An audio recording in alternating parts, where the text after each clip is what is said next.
Check this out, guys. We have a ECM from a truck that came in. Got to replace the capacitors on this unit. Here, let me see if I can pull this thing out. One-handed, okay. So that's our replace. We've already dug up the piece here, which always looks sloppy because of this nasty gel, but that's okay because afterwards we put silicone in there and it's like new. So obviously we've already removed the capacitors, which are 3 capacitors.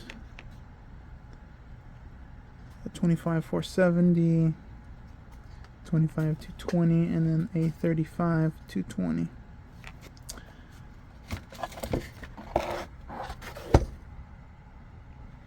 This is already a remanufactured one, so I guess it's been repaired already previously by the company.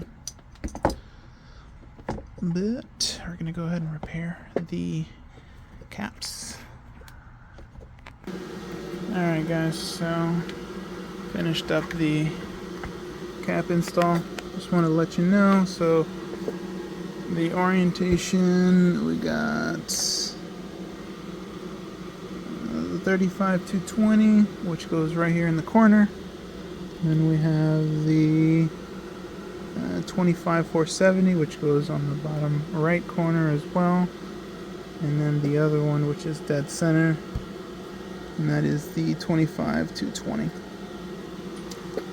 And there's the bottom look on it. And we're going to fill these up with silicone. And hope this helps, guys.